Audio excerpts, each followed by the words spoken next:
Good afternoon. Welcome, everyone. I am Sally Walker, Director of Alumni and Donor Relations here at Roanoke College, and it is my pleasure to welcome you to today's NOKELive event. Today is a very special day. It's Alumni Weekend. I know, it's virtual, and we are as sad as anyone. We miss seeing each and every one of you alumni. And we know that we will be together next year, and we look forward to that opportunity. In the meantime, we are having fun doing many virtual events these past few days. Today is our last day, and I am so excited that we could bring a NOKELive to be part of our Alumni Weekend virtual. So the NOKELive series started this past summer by the Roanoke College Alumni Association, and we have produced, I think, 25 events already. We've done all kinds of topics and film and book reviews, webinars. We even did bingo with the chaplain. So we've had lots of fun and very serious and not so serious conversations. It is my pleasure to welcome you to today's NOKELive event. Let me tell you a couple things before we get started. Each of you is watching via YouTube. So on YouTube, on our channel, there's a chat feature, and you can use that to say hello to us, to ask questions, and we certainly will attempt to get to as many of your questions as possible. This event is being recorded, and it will be available on this YouTube channel for future viewing. A link to all the past NOKELive events, as well as other great online content, can be found in the Alumni Hub at www.roanoke.edu/alumni. So today's event, we are going to learn more about the Fulbright Scholars Program. This program provides grants for individually designed study and research projects or for English teaching assistance programs. Each candidate submits a statement of grant purpose defining activities to take place during one academic year in a participating country outside of the United States. The Fulbright United States Student Program is the largest exchange program offering opportunities for students and young professionals to undertake international graduate study, advanced research, university teaching, and primary and secondary school teaching worldwide. The program currently awards approximately 2,000 grants annually in all fields of study and operates in more than 140 countries worldwide. I'm proud to say that Roanoke College is now listed among the Fulbright program's top producers. This is a very prestigious honor earned by Roanoke College and, of course, our Roanoke College students. So let me introduce our guest presenters today. We are joined by three of our Fulbright scholars. Ms. Tessa Sidner is a 2016 graduate who obtained a literary studies major. She now lives in Germany and has lived much of her life in Austria and France and, of course, Salem, Virginia. Tessa's Fulbright year was spent in South Korea, where she worked at a school full-time, teaching and assisting with English classes. Her other assignment was, of course, to get to know the culture. Kathleen Young is a 2013 graduate, now living in Potomac, Maryland. Kathleen majored in history with a concentration in East Asian studies. Her postgraduate Fulbright experience was in China, where she spent 14 months researching one city's heritage tourism at Zai, I'm not quite sure I'm saying that correctly, University, Northwest University. And then our last Fulbright graduate with us today is Brianna Gouveia, is a 2017 graduate and has returned home to Hawaii. So she is joining us from Hawaii. Brianna's Fulbright Study Award was to Scotland's University of Glasgow for an art history program titled Collecting and Provenance in an International Context. The program was split between classroom and fieldwork, dissertation research, as well as work placement. She had previously participated in a summer Fulbright Institute in England. Lastly, we are joined by Ms. Jennifer Rosti, who is the Roanoke College Director of Major Scholarships and Fellowships, and an adjunct senior lecturer. In her role, Ms. Rosti supports students in their pursuit of various scholarship and fellowship opportunities, of course, including the Fulbright Scholars Program. We will hear from each of our graduates, and then we will open this event for discussion and an opportunity to answer questions from our audience on YouTube. So now it is my pleasure to turn it over to Ms. Tessa Sidner. Tessa? Hi, everybody. I'm happy to be able to join you guys from Germany. It is getting dark outside, so I hope the light will hold up and you can see me. But more importantly, I hope you guys can see my slides. So I'm going to go ahead and share those. I believe you can see those now. So let's get started, and I'll just share a little bit about my experience. So I was a Fulbright ETA, so I was part of the program that is for English teaching assistantships. And what that meant was that I went to South Korea to teach English. And my application process started a lot earlier than when I actually went, because the application process is really quite intensive. And so it really started in 2015, my junior year, when I was doing a summer scholars program at Roanoke. And I started meeting, I think it was weekly at one point, with Jenny to go over drafting essays, to understand what are the different components that Fulbright is looking for, what are the different parts you need to apply. And the essays are a huge part, the personal statement and then the statement of grant. And so drafting those took up a lot of time. I have many fond memories of coffee at Mill Mountain and talking about my own story and how my story fits into the Fulbright story and how to package that all up in 500 words. It was a really great experience of learning what writing is like too. And I'm a teacher today, and I tell my 10th grade high school students, drafting is really important. And let me tell you about my Fulbright application process. And so the biggest part of the application process that was, I think, crucial to actually receiving the Fulbright grant was this thinking about your story that I did with the help of Jenny, and just processing through how, in the big picture of things, does my life matter? How does it matter in what Fulbright is trying to do by bridging cultures? And how can I present that? So for me, that meant doing refugee work. I grew up in Europe, and my dad works with refugees still in Europe. And so that was part of what I proposed to do in South Korea, was to teach English to refugees, to get to know the local North Korean refugee population. And I also studied abroad in South Korea during my time at Roanoke. And so I had already a familiarity with the culture, with the language a little bit. And so integrating that into an essay to present myself as a valid candidate. So that was the application process. And I did receive the grant. And it was really exciting to know senior year that I was going to go into this year of adventure in South Korea. And so this is what it looked like, what the Fulbright year gave me. Part of the Fulbright ETA program is that they help you get certified in teaching English as a second language. So I have a TESOL license now that I'm really grateful for through this program. And then you start off, in every country it's a little different, but in South Korea, you start off with an orientation of 6-week teacher training and intensive language school. And after that, you actually live with a host family in the city that you're going to be teaching at. So I lived with a Korean family with 3 little girls, and just down the street from the school that I worked at. I was an English teacher for the Jingnan Elementary School in Cheongju, responsible for the native English instruction for 3rd through 6th graders. And that was over 500 students. I rotated through teaching 3rd grade and then 4th grade, 5th grade, 6th grade throughout the year.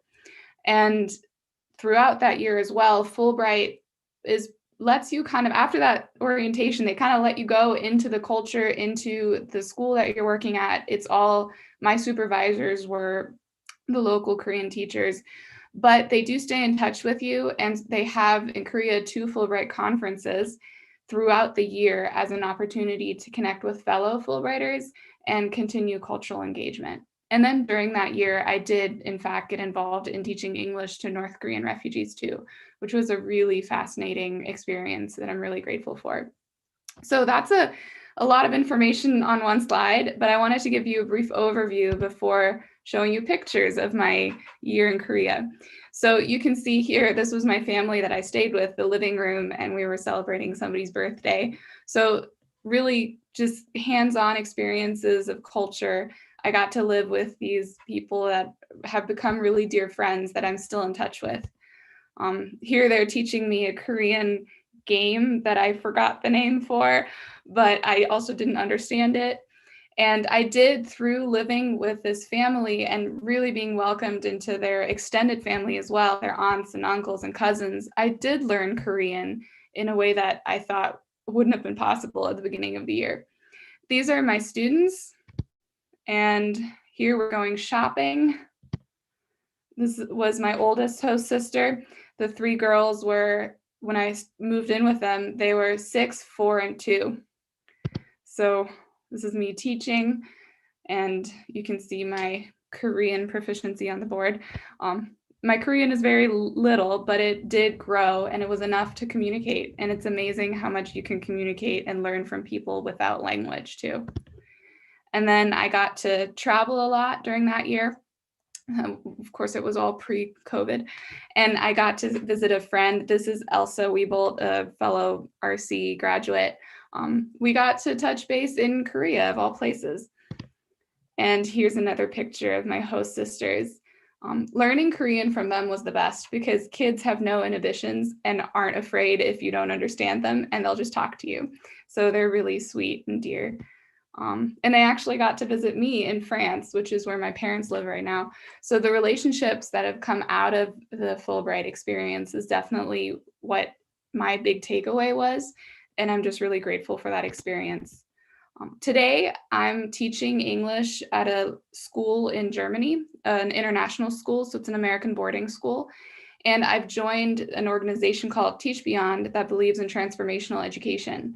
I would not have joined this organization without Fulbright because at Roanoke, I wasn't an education student. I loved literature, and I thought that I would just continue studying literature for the rest of my life. But I realized through Fulbright and this opportunity that I do love teaching, and I want to incorporate that into my future. And I am actually transitioning back to the States next year, but I'm going to continue seeking out ways that I can incorporate teaching. And that's something that has been a lasting gift from the Fulbright experience. So that's me in a nutshell. I'm going to stop sharing here. Please ask questions at the end of all of this.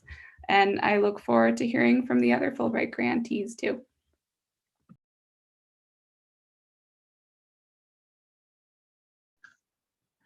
So I think I'm going to go next. So thank you, Tessa. I'm going to share my screen as well. Okay. So Tessa talked about the English teaching Fulbright, but I did the research Fulbright. So I'm going to talk a little bit. It's slightly different. You propose a research project, but the overall goal of Fulbright is the same, to kind of increase that cultural exchange as well as creating mutual understandings between people of different countries. So it kind of aligns with Tessa's takeaways, some of my takeaways as well. My Fulbright took place in a city called Xi'an, China, which is one of the ancient capitals of China, really famous for the terracotta warriors. So what I'm going to talk about, I'm also going to talk about that application process, which, like Tessa said, was very intensive and took place over a series of months. It was a very long process. Then I'm just going to talk a little bit about my Fulbright year, a little bit about my research, living in China, and some of my favorite moments. And then after Fulbright, kind of what I'm doing now as well. So about the application process, I really had a love for Chinese history and culture prior to this. But the inspiration to apply for Fulbright came when I went on my first trip to China, the spring of my junior year of college. I went with Dr. Xu on a May term to China, and we also completed a research grant with 3 other students with a grant from the the Asian Network Freeman Foundation. So this really inspired me so much. And I think Dr. Xu might be watching now, so I just want to thank her so much because she was really a huge encouragement during this whole process. She was so supportive the entire time, and she really like sparked the idea of like applying to Fulbright in the first place. The application process really started the fall of my senior year of college. And the most important part is that statement of grant purpose, because you have to talk about, okay, what are you going to be researching? And I got so much support, like I said, from Dr. Xu, but also probably from the entire history department at Roanoke and professors from other departments. So I'm just so grateful for all the advice they gave me about, completing this kind of statement of grant purpose. And then May was kind of a whirlwind because I didn't find out. So you apply in the fall, and then I didn't find out until a few days before graduation that I actually got the Fulbright. So it was actually the day of the senior party at President Maxi's house. So I found out right before going to the party, and I was just in shock and really, really excited because, the end of your senior year, everyone's asking, what are you going to do after you graduate? And I really was not sure. So May was very much a whirlwind because a month after graduation, I was on a plane to China. So it was really, getting the visa, everything happened very fast. So I'm going to share a few pictures as well. Here's just a little bit, about my research project. I researched heritage tourism in the city of Xi'an. So like I said, Xi'an is very important for being the ancient capital of China. There are many, many historical sites. The most famous being the Terracotta Warriors, but there are other sites that are very important. And I really wanted to look at how the ancient history of China helped influence and create the city of Xi'an today, and how it impacted Xi'an today. I worked with an advisor from Xibei University, Northwest University in Xi'an.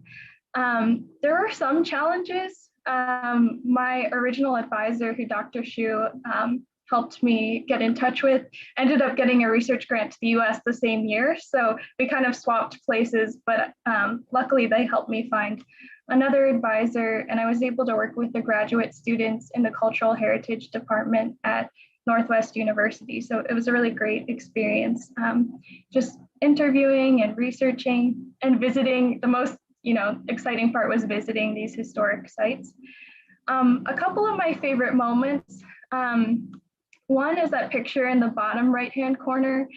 When I was a freshman at Roanoke, I took Chinese, my first Chinese class, and my professor was a Fulbrighter from China coming to Roanoke teaching Chinese. And so when I went to China for my Fulbright, I got to visit him. His name is Danny. So I got to visit him in his hometown of Changchun. And then another highlight was just the Fulbright mid-year conference was in Taiwan. And my grandma actually grew up in Taiwan. So I visited the university. This picture is me in front of the library at Taiwan National University. So it's really exciting to see the area she had grown up in. I had never visited before. And then I was lucky not to face a ton of culture shocks because I had been able to go to China before with Dr. Xu the previous year. Of course, it's very different from Salem, especially like, Xi'an, it's a city of about, I think, 8 million. So it's kind of, things get crowded and, you get used to taking the public transportation and just pushing together. Food is a really big thing for culture. I mean, for any culture, but especially Chinese culture. So I was able to really enjoy some moments with people over food. One of the pictures is me with some of the graduate students over hot pot. Another memorable moment was celebrating the Lantern Festival with a friend who invited me to her house and cooked this huge meal that was amazing. I also got to volunteer every week, so just engaging the culture in different ways.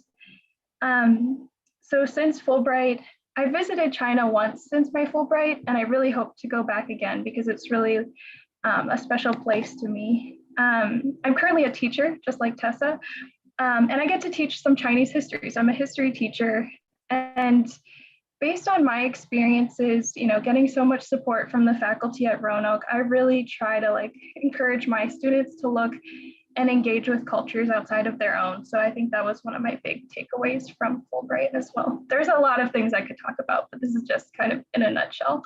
So thank you for listening. This is one of the famous sites in Xi'an. So thank you. Okay, I think that leaves me. Let me get my presentation up. Okay, my name is Brianna Govea. I'm going to talk a little bit about my greatest takeaways from my Fulbright experiences. I hope to express how valuable the program is, and also I really want to show my gratitude to Roanoke because it is so phenomenal that this program, that Roanoke is able to connect its students to this program.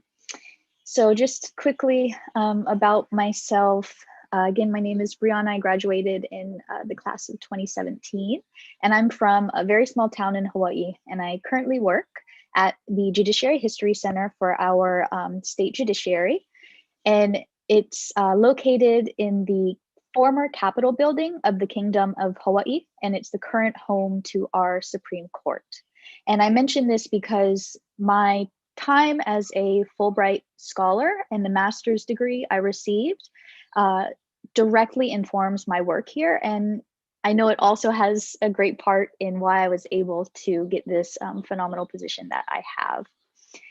And before I get more into the master's program that I was able to do, I wanted to speak just quickly a little bit about my first Fulbright experience, which was on the Summer Institute to Nottingham Trent University in 2015. And that was a roughly 7-week long program that was focused on arts and culture. And I was really drawn to this program as a child. I was always fascinated with British culture, art, literature, TV, and being from a small town too, I knew this was something I would never have the opportunity to do. So I took a leap of faith with the superb guidance of Jenny and applied to the program, and I got it. And it was absolutely fabulous. We visited tons of heritage sites around England, from Elizabethan manors in the top left corner to churches and castles to the Sherwood Forest. And I was also able to go to Stonehenge, not part of the program, but with a friend who I have in England. So that was a dream come true for me, really. We also did short courses through the program in writing and architectural model making. And in the bottom right corner, I have my terrible little house that I made. And from that moment, I knew that architecture was not a career for me at all, but it was fun nonetheless. And the program culminated in our student-led exhibition, which in the middle photo and on the right, you can see us all, the cohort, there are about 8 of us. And we were able to showcase all different sorts of art media in the university's art school. And I did a sort of immersive room, I guess. And the point of our exhibition was to really reflect on the weeks that we had spent in this new country and the impact that we had. And so overall, the experience was super positive, absolutely brilliant, and it really solidified my interest in wanting to get back to the UK, as well as the fact that, I knew arts and culture, that was the industry that I wanted to spend the rest of my life in. It was my cup of tea, pardon the pun. So I returned to the UK in 2017 when I was accepted into a master's program at the University of Glasgow in Scotland. And Fulbright covered my tuition, as well as provided a modest monthly living stipend for that year, the entire year that I was living in Glasgow, which again was an opportunity that I would not have been able to do on my own. So it was fantastic to have that support from the Fulbright program. Now, the reason why I applied to Glasgow was because of the unique degree program, which was one of the only ones of its specificity and caliber in basically all of the US and the UK. And I had the opportunity as part of my application to put forward a secondary choice school. But I knew in my head that this was the program, this was the place I needed to be. The program was an MSc in art history, which focuses on antiquities trafficking, repatriation, provenance, art law, and an interesting new emerging field that looks at the history and kind of psychology behind collecting and museum building, along with all of its contentious, complex history through imperialism and all that.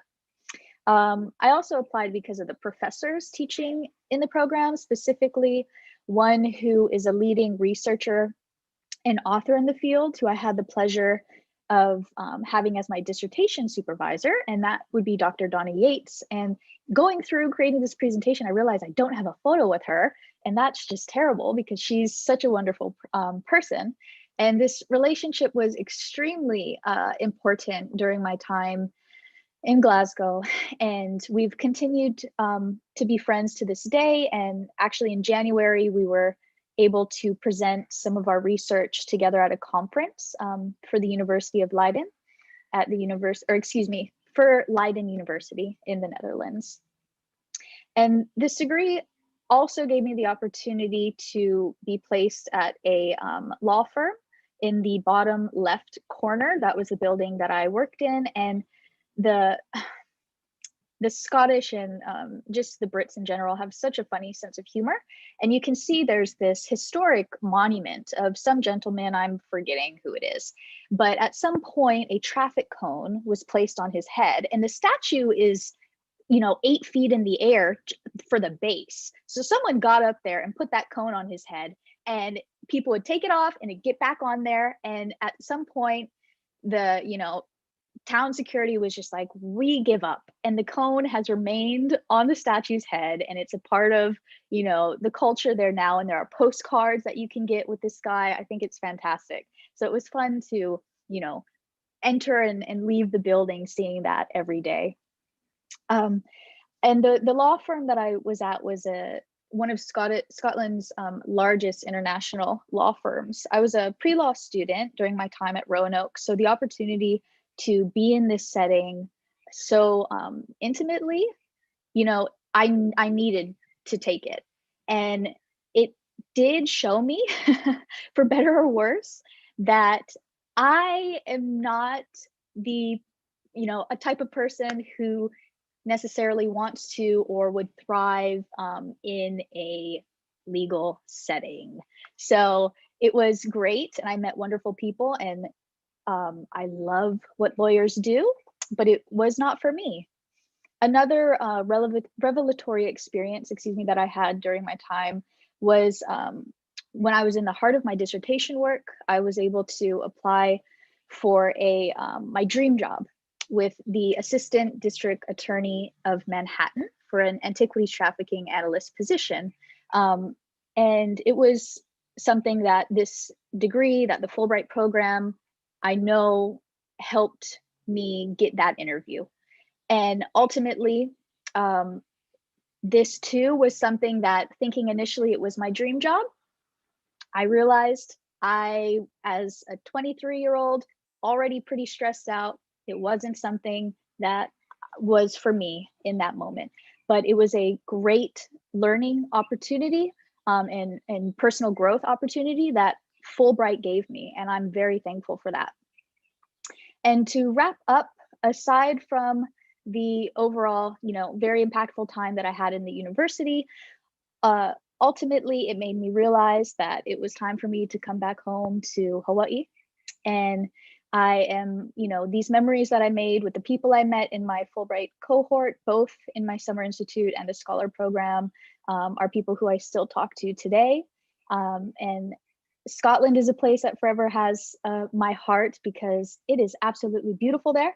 And I just wanted to close with this fun little photo of a Highland cow during a trip to Loch Ness that I was able to actually pet.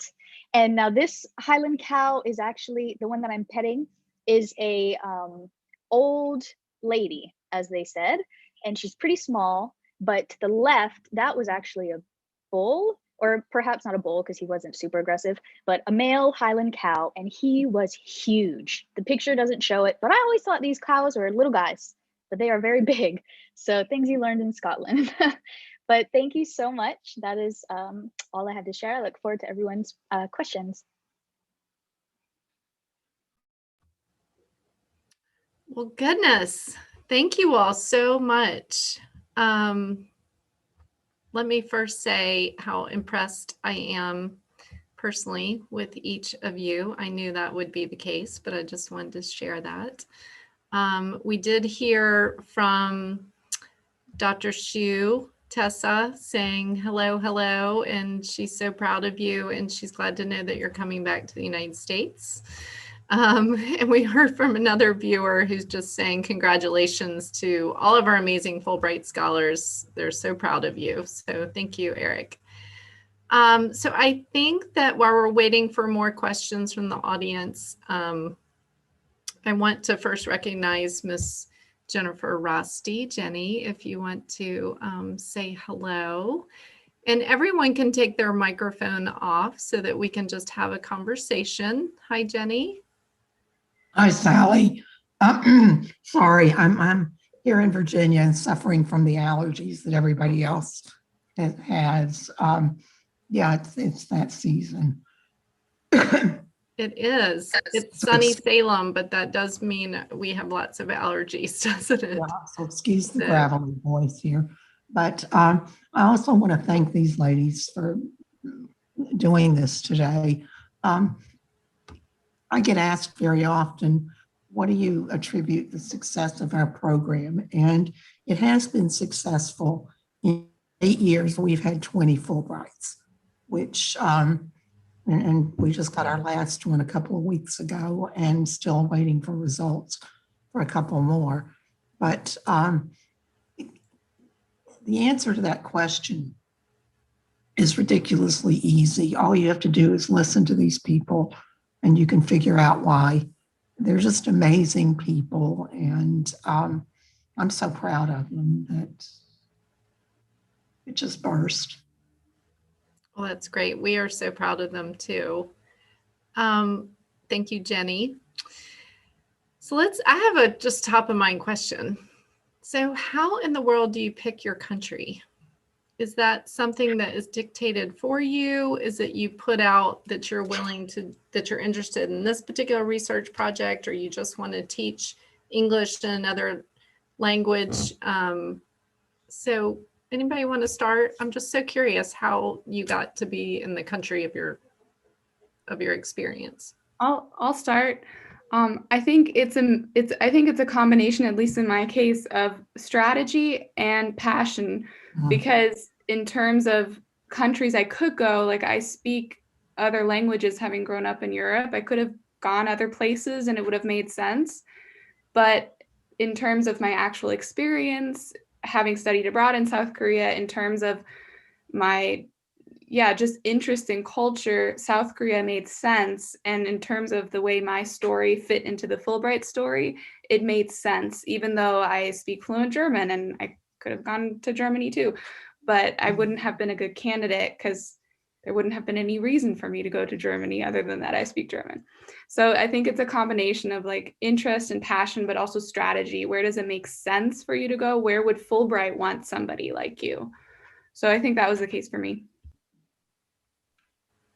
I can go next. I think it's really similar to what Tessa said. One of my goals in college was really to learn Chinese and become, I hadn't studied it before, but I really wanted to become fluent. And also that experience with the May term and the Freeman Foundation project, so China was like the country I wanted to go to, and studying East Asian, doing the East Asian studies concentration. That's what I was really interested in. Brianna? Yeah, same. I think my passion for museums, from child to even working at the art gallery, Olin Hall Galleries at Roanoke, that definitely made me a good fit for the UK programs. the art-based one specifically, because obviously the UK has all, most of the world-class museums, world-class collections. And I was really drawn to that, to be able to visit those places in person and study from leading scholars, and as well as just look at, examine the history of how they've been kind of, I don't want to say leading, but definitely dictating the art world for sure. The UK is a major hub of not only the art market, but as I said, museums and everything like that. So, and coming back home too, I've worked at our own Bishop Museum, our Shangri-La Museum, and now the Judiciary History Center. So it was, like Tessa said, a combination of strategy and passion for sure. I think when you know what it is, what you love doing, what you're comfortable doing, and how that's going to help you get onto a trajectory you want later in life, that's really what helps you narrow in on what program works for you, I think. So we did a NOKELive episode with some of our faculty members and staff on the art of telling your story and why that matters, I think was the title. We did it a month or so ago. And a lot of, I think, the takeaways from that is, we're always telling stories and they're a reflection of us, and the importance of being super intentional about the stories you tell and how you tell your story.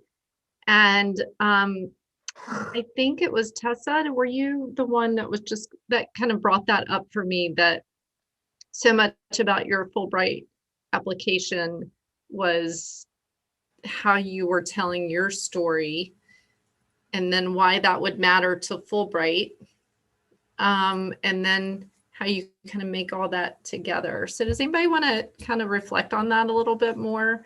I think that was a really interesting point to hit for anyone else that might be interested in pursuing most anything in their life, right? Not just Fulbright, but it is how you want to shape your story, and then how you make sure that fits with who you're intending your story to be received by. So does anybody want to address that?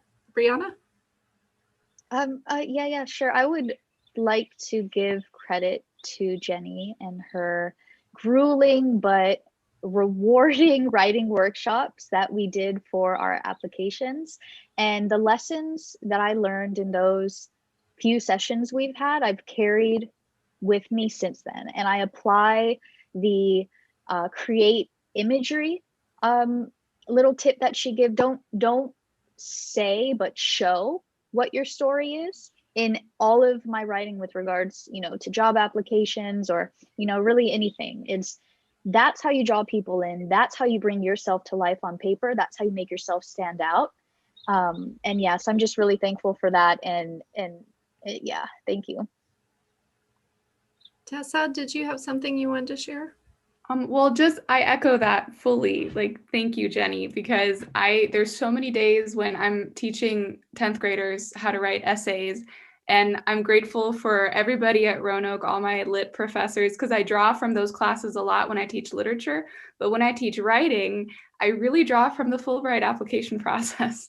And when I think back to just how I went through that, and Jenny, you just took me through that so well, that's what I teach now. I draw from that. So I'm so grateful for that. And the story part is when I tell my kids that too, they're like, what? I have a story that matters? And I'm like, yeah, you do. And we all do. It's just a matter of knowing how to talk about it. And that's something that the application process definitely taught me. And then also learning other stories in this country that was so different from anything I'd ever known. Learning the stories of my students there and of the host family I lived with, and just seeing how it all kind of interacts and works together. Kathleen or Jenny, do you want to respond to that? I don't have too much more to add, but just kind of my work as a history teacher now, it's all about storytelling, right? So I bring in some of these experiences of things that I saw and, maybe culture shocks or things that were different to my students. And I really learned a lot from that experience, take a lot from that. I Jenny, would we're getting also, many comments oh, in our chat about how amazing you are, and thank you so much for the work that you do for the These Fulbright people program. are amazing. Yes, I think it's a big team, isn't it? Brianna, did I cut you off? I'm sorry.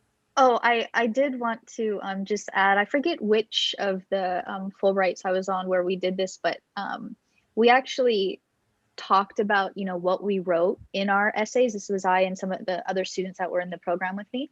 And I know for a fact that Jenny, what you are doing, what Roanoke is doing, is also a factor in why our students are, you know, kind of up there in the ranks for these programs.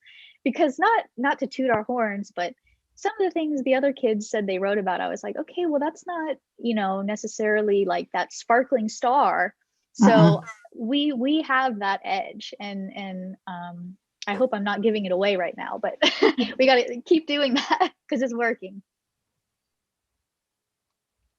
Well, this is the fun part with of me with working with these people, is helping them draw their stories out.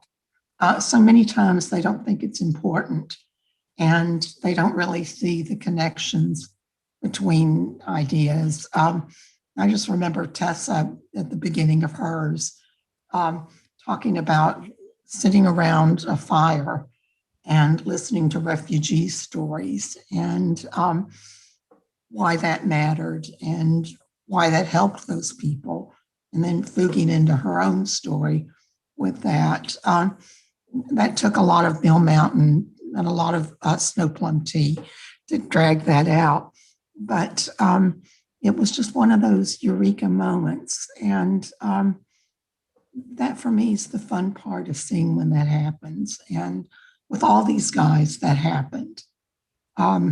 Kathleen, I didn't have the pleasure of working with you, but I've read your essays, and I know you had a eureka moment there that you talked about. But that's really the fun parts for me. And if it weren't fun, I wouldn't do it. So I'm still here. So Jenny, in the years that you've been doing this with our Renuka College students, what do you think it takes them to first make that first step in your experience? Just Is it try. their peers that say you should do it? Is it a faculty member that encourages them, or is it their own, or is it all of it? Usually, a lot of times it's a faculty member, either me or somebody else. And I am faculty, Sally. So just throw that out. But I also teach writing. Okay. But anyway, I think a lot of times it takes somebody to push them, because none of them think that they can get it. When they show up in my office, it's like, I don't think I can do this. And it's like, of course you can. And, you know, we go into it with realistic expectations. Fulbrights are not easy to get. And the national average, even though they give a lot, is 10%. And 10% of the applicants end up getting it. I'm going to brag on us because we're way beyond that, way beyond that. Last year, we were 50%. Wow. That ended up getting it. And this year, we're on track maybe to be that too, if a country will ever announce, which, yeah, you guys all remember that. And poor Kathleen, oh my God, right before graduation. That's awful. But anyway, I think it's a lot of pushing. And I think that's one place that Roanoke really excels in, is we have faculty members who know these people, and they know what they're capable of. They know their aspirations. And I don't know, I mean, you guys can correct me if I'm wrong, but a lot of times it just takes somebody to push you to do it.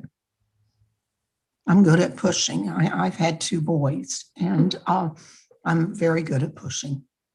Yeah, I agree with that. I felt challenged, pushed, I don't know, challenged in a really good way, and supported through that, though. Never like I was alone in the process. And I think that's what I needed. So. Well, I think that's another advantage that we've got is we are small. And I see scholarship directors who have offices. I laugh that I'm director of a staff of one, me. But I've seen scholarship offices that have many, many people. And when you talk to them, what you find out is they give each candidate about 30 minutes for a final review. And that's pretty much what they get. These guys know we get a lot more than that. We drink a lot of tea and coffee and do that. But I think that's another advantage that we have is that we are small enough to be personal, to know which students to push, to know how far we can push them. And not all of them listen to us, but some of them do. And they end up in some pretty amazing places like petting Highland cows or hanging out with the terracotta warriors or wherever.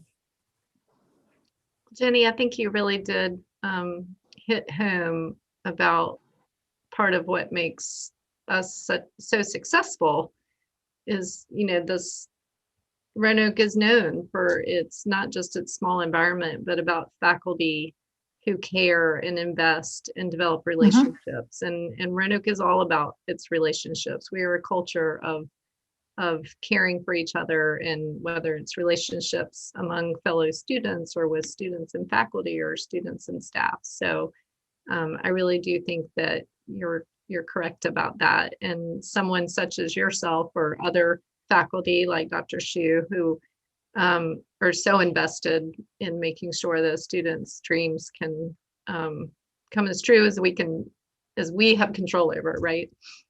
So Jenny, have there been surprises along the way for you in this experience? Always. Can you talk about it? Like some that top of mind, just where you were surprised that someone did or didn't, or without naming names, but just, like surprises along the way and kind of put context to that? They're always a surprise. The Fulbright process for selecting, and I've actually observed a couple of panels. In some ways, it's very objective, and you never know what's going to appeal to one of the judges or not. And even after they pass that first one, they get sent to the country. And again, we never know what they're going to be looking for. South Korea might have been looking for somebody who had a lot of experience teaching high school. There's nothing we could have done about that. But have there been surprises? There's always surprises. Sometimes I laugh that my office should be called the Office of Major Disappointments, because most people who apply don't get it. And the process is valuable, but still that hurts. That hurts a lot. And so I try to be realistic about these things. You're probably not going to get it, but we're going to try for it. And so, in a sense, they're all surprises. I can't second guess any of them. And there have been some that I've been convinced didn't have a chance. And like one thing, I hope the dean's not listening to this, but when I first took over this office, he was rather insistent upon a GPA minimum. And Fulbright says they don't look at GPAs. And again, having observed a couple of panels, I know that's a truth. They don't. But it's been gratifying and at first surprising, but mostly gratifying that the past 3 Fulbrights that we've had haven't met that magic 3.7 that we used to have. So I got rid of that. That's just gone. And I also will say, and I hope I'm not violating any rules here, but we've never had a 4.0 get a Fulbright. So it has nothing to do with GPA. And that's a bit of a surprise. My highest GPA this past cycle didn't even make semifinalist. And yet again, the ones below that magic 3.7 did. That's so very interesting, but I find it encouraging that this could be a process for anyone. It is. You know, I It think is. I would think that there may be students that have said, well, that's not for me because I don't have, you know, I'm not at the top of this class or in my major. So what we're hearing from you is that that's not the case, and that's exciting. I mean, I think that's it really. Well, and what's also exciting, and Tessa nailed it with her word, my passion. You pick your country, you pick your type of award by what you're most passionate about. And if that's not there, you probably don't have a hope of getting it. But that passion plays a huge part in the equation. That's wonderful. Thank you for sharing all that. I guess we should, as we're kind of wrapping up, I wanted to hear from each of the panelists if there's just one takeaway that you want to share with undergraduates. So if we shared this with our current students, what might be one nugget? What might be one thing that you haven't already said that you'd want to share with them that you think would be important?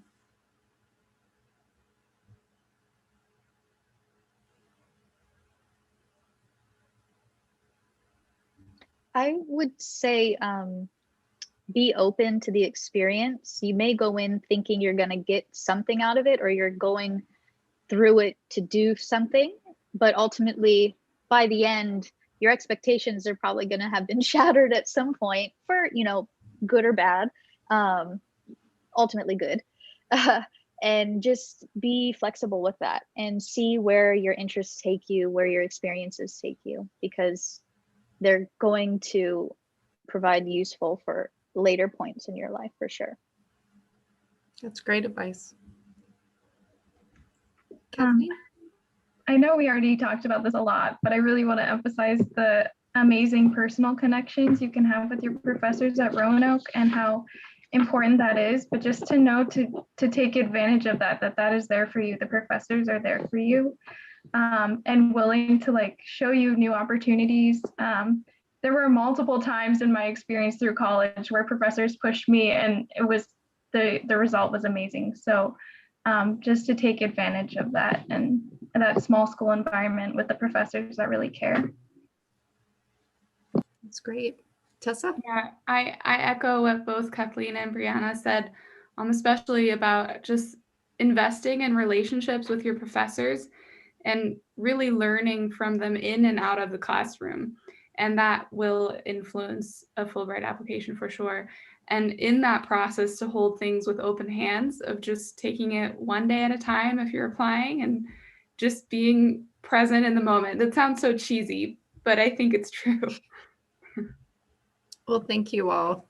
I want to share one final comment from our audience from Dale Sargent, who said, "So very impressive. I am always proud to connect my alma mater with such outstanding students and engaged faculty. Thank you all." So I'm going to take this opportunity to say thank you again to each of our panelists and to Jenny Rosti for sharing your time with us from all over the world, truly. I would say afternoon, but it's just afternoon for us here in Salem. But thank you all so much for the gift of your time and your stories today. We certainly appreciate it. And I want to invite everyone to come to our upcoming NOKELive events. Our very next one will be on Wednesday, April 28th in the evening at 7:30. And that will be the fourth in a series that we have done on healthcare from Washington, D.C. So it's taking that public affairs, public policy look, talking with some folks that work in Congress on the ground with a focus on healthcare. So we hope you will join us for that. You can always find content at renoke.edu/alumni. And before I close, I have to invite everyone to join us for our final events of Alumni Weekend Virtual Edition. Of course, we are doing a Maroons Together happy hour at 5:30 on our app Gatherly. You can find that easily in the emails and on our website. And then our final event of the evening is the annual Off-Broadway on Campus choir concert live from the Kreger Center. You can view that live on YouTube. And I know that Dr. Jeffrey Sandborg and the choir have an amazing lineup of songs and even a sing-along song that you can join in. So be sure to tune into that tonight at 7:30. And until then, thank you all. Stay well and stay safe, Maroons. Thank you.